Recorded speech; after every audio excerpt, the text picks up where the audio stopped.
we had several speakers talking about the NEPA process. And I wanted to just focus on what is it that you should do if you get involved in the NEPA process.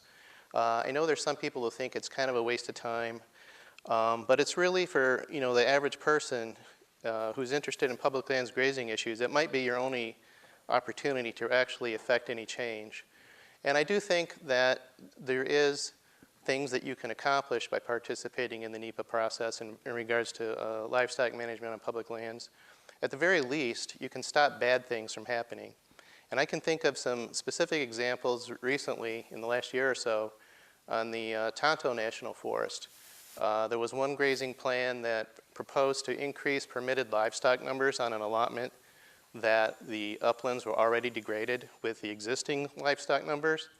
There were two plans to begin grazing in wilderness areas, and that included building livestock waters and fences in wilderness areas that hadn't been grazed in literally decades, where there were no fences now in existence or livestock waters that were functioning. There was a proposal to allow grazing along the banks of the Salt River in the Salt River Canyon. There was another proposal up in the Pleasant Valley Ranger District that had an allotment with several perennial riparian stretches that were listed by their monitoring as being in poor condition, but the proposed plan didn't even include any riparian-specific measures. And the interesting thing about it was that the assessments they had done in these riparian areas were more than 10 years old. So literally no one had even visited the streams as part of the EA process to decide what they were going to do on this allotment. So there's things like that when you read these things that you can say to yourself, well, something's fishy here. I should write a letter and call them on it. And I encourage you to do that. The opportunities you have to participate in NEPA are kind of limited. On the Forest Service lands, you have to wait until the Forest Service decides they're going to do planning for an allotment management plan. On the websites here in Arizona, most of them publish the proposals and things like that, so you just got to keep track. And on BLM lands, you have to write them a letter and tell them that you want to be called something called a interested public for a particular allotment. You have to do it in writing. And then if they do an assessment to see if that allotment is in compliance with the range-related standards for Arizona, and they referred to them a few times here before, they have to consult with you on that, and you get a chance to submit comments there. But the BLM also does coordinated resource management plans, CRMPs now and then, for specific areas. And when one of those is going on, you have an opportunity there. Right now, I know there's one going on in the San Pedro Riparian National Conservation District, and there's one going on in the Agua Fria National Monument. So there's a couple opportunities there.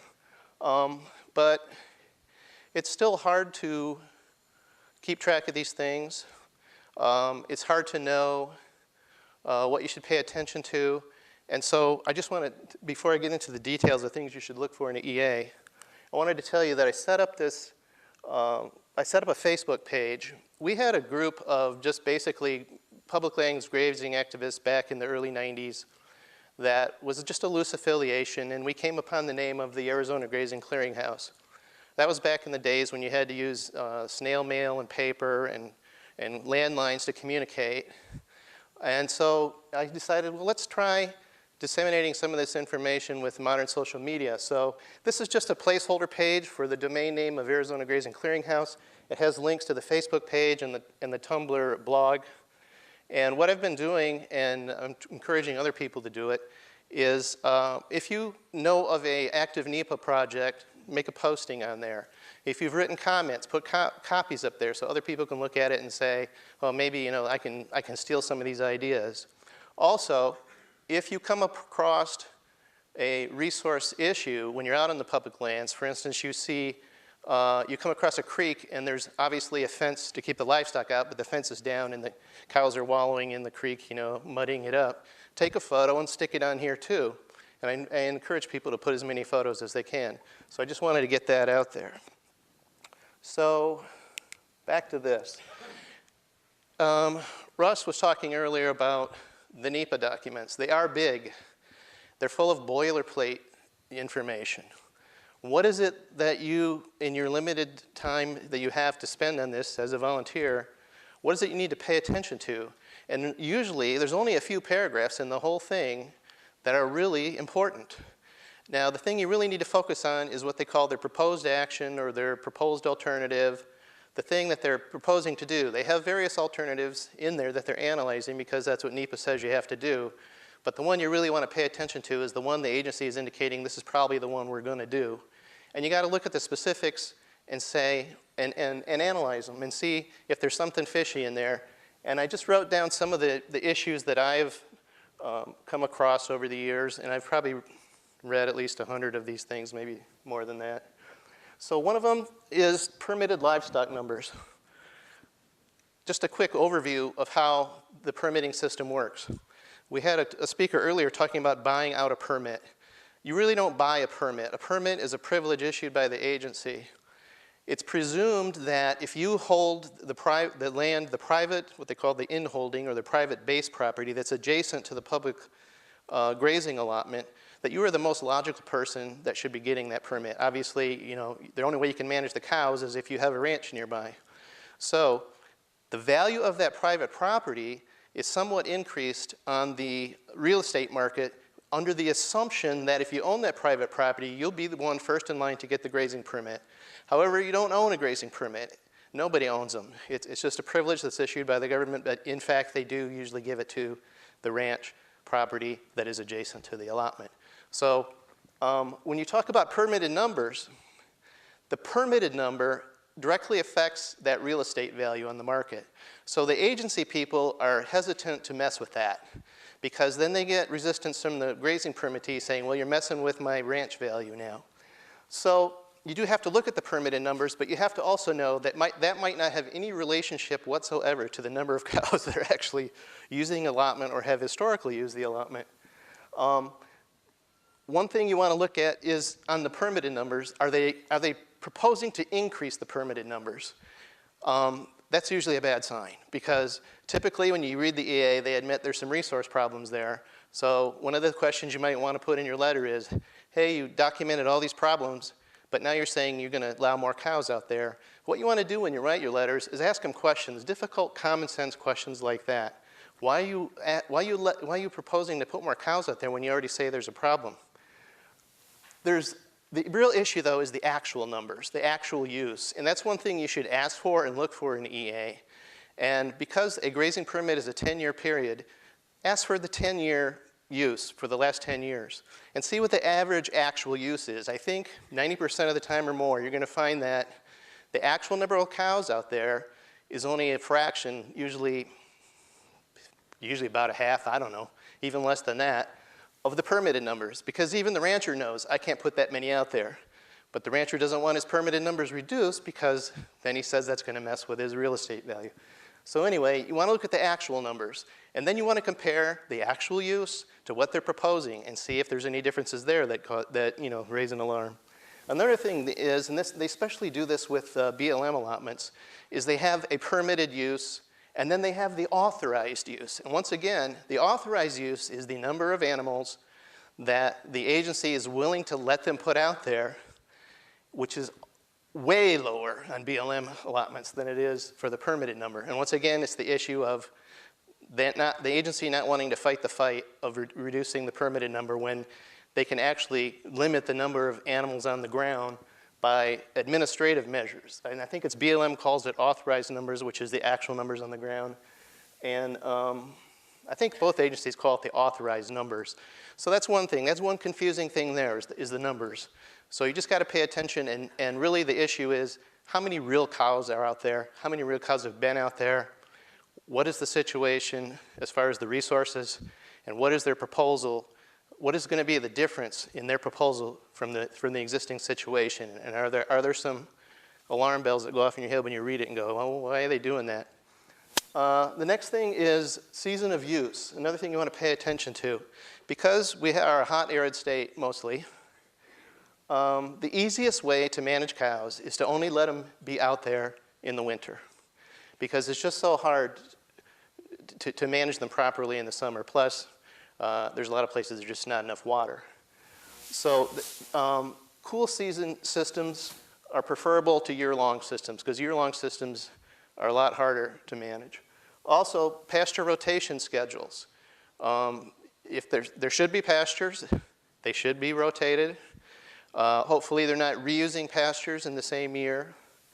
And in the pasture rotation schedule, the best method is that the lower pastures are used in the winter and the higher pastures are used in the summer if they're doing a rotation. So those are other things you want to look for. Another thing is on the uplands, the maximum forage utilization levels that they're setting. There's been a lot of research. There's a fellow called Holacek who's done a lot of Southwest research on upland forage utilization. He basically says 35% is considered conservative, so you want to limit it to that for the calendar year. There's another fellow out there called Alan Savory who sells a product called Holistic Resource Management, and he advocates high-intensity grazing on the uplands, where basically the more cows, the better, the more vegetation removed, the better. It hasn't been proven to be effective anywhere in the Southwest. It's not based on science. It's not sustainable. And I remember there was a fellow who used to work on the tonneau named Russ Orr, and I didn't agree with him on everything, but I remember he told me once he went to an HRM seminar, because I think the Southwestern region made everybody in the tonneau go about 20 years ago. And he says, I didn't get it. He says, it didn't make any sense to me. They said if the cows come in and eat everything, that's good. He goes, but what happens if it doesn't rain? And that's the issue in the Southwest. It doesn't matter if there's a lot more cow poop on the ground or soil fertility or all this other stuff. Nothing's going to grow unless it rains. And the vegetation is just trying to make it from one wet season to the next wet season. And if you denude the place in between, you got problems, not mentioning the fact that you've severely altered all the wildlife habitat when you go in and use all that forage. Riparian habitat, that use level should be different than the uplands. My personal opinion, there should be no use in riparian areas. And I have riparian disclosures versus riparian pastures up there because a riparian pasture is basically, if you have an allotment that's divided up into pastures for a grazing rotation and there's a big riparian area in one of them, they often call that a riparian pasture, and they will give that special treatment, either not use it or only use it during the dormant season in the winter. And the advantage of that is pastures are typically delineated by the rancher, meaning the fences were put in places where they were easy to maintain and sort of logical places where they're using the national geography of the area to make sure that there's integrity in the boundaries of the pasture. They're a lot more effective than riparian exclosures. Riparian exclosures are when people like us harass them and say, you got to fence that creek off. Often these fences, as they come along the stream bank, are cutting across steep arroyos all along the sides. Then you got a fence going across the stream at some point, downstream at some point. Those fences take enormous amounts of maintenance that usually doesn't get done. So even though we sometimes think we've won if we establish a riparian exclosure, you got to remember that those fences are really unreliable. Another thing, as far as riparian habitat that I've mentioned, is the cool season only grazing. There's really no excuse for allowing cows in the streams in the hot season in Arizona. So those are some things to think about. New fences and watering sites. Most of the grazing EAs that have come out in the Forest Service in the last 2 or 3 years have basically been about building more fences and livestock waters in the uplands. And they've come from the fact that about 4 or 5 years ago, the Soil Conservation Services EQIP program, Environmental Quality Incentives Program, was changed to allow the grants to be spent on public lands ranchers. The traditional situation was that the public lands ranchers would pay the grazing fee, which is less than $2 a cow a month, and that money would be pooled by the agency, and they would use that to implement livestock management plans. Well, the grazing fee is so low and the problem is so big, there wasn't enough money to do it. So Congress and the ranchers' allies in Congress got EQIP changed to allow EQIP grants to go to ranchers on public lands. So they're already paying a below market grazing fee. Now they can get a grant to put in fences and livestock waters. And, okay, I'm almost done. And so almost all of the EAs I've seen from the Forest Service lately are basically rubber stamps for EQIP grants that the ranchers got from the Soil Conservation Service, meaning they're all about putting in fences and waters on the uplands so that they can put more cows on the uplands. Now their argument that it's environmental is this. Well, because we have more cows in the uplands now, there's going to be less in the riparian area. None of these plans ever have any specific measures to protect the riparian areas. They just say there's going to be less pressure on them. But I submit that that doesn't mean there's less enough pressure. And I also think that whatever marginal benefits to the riparian area you get are going to be offset by all the extra cows in the uplands now.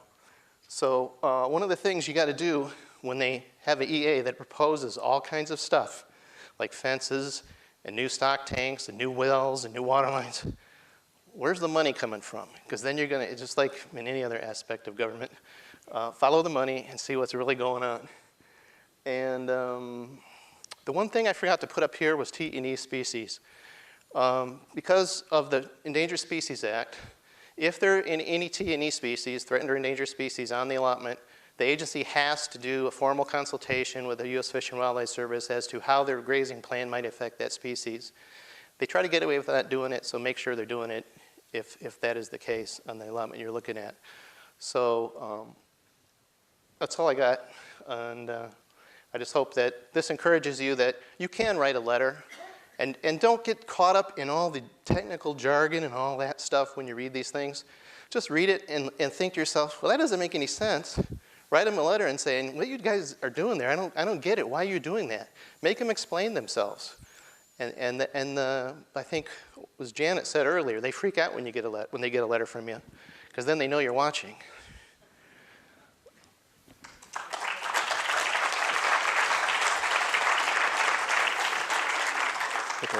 Thank you, Jeff. We have time for one question. Jeff, I might point out for folks, when you say forage utilization levels, you're talking about percentage use of the total production over a year's time. Right. So the cows in this pasture, they could graze even beyond 35% of the production at that point because that pasture can grow some more, or it may not. So tactic some of us have used is basing management on seasonal use, point-in-time use, so that the livestock move when that use level is reached. If the plants grow after that, that's to the benefit of the plant recovery versus allowing them to stay longer because, it's going to grow more down the rest of the year. Yeah. So that's a technical distinction that's really important. Read the EA and see if they're doing it that way or not. Most of the time, I think they are, though, doing, when it reaches 35%, they got to move to the next pasture. He's saying no. Based on that total annual production, and those livestock numbers then are based on that. So Well, the other thing too is if there's other major grazers there like elk, it should be total forage consumption by all ungulates, not just cattle. Oh, Janet. I'm afraid I answered her question. Because Janet came out of retirement, go ahead, let her ask one question. Here's the other thing, is that what I would do is, they'll say all kinds of things, but what I would do is, I would follow them up, because what's going to happen is you're going to go, you're 1, 2, and 3, and you're going to ask them, what are the results of your monitoring data? And you're going to find there isn't any. So that's it. I mean, they'll say these things. They'll say that, but I'll just tell you that I don't think anybody's out there anymore. And so that's the thing to do when you get into it. Is ask them for allotments passed. Where's your monitoring data for that? Well, and the issue also is where are you checking that use at? Are you checking it way up on the hill, or are you checking it in the right area? Yeah, this is a good breaking point, good discussion.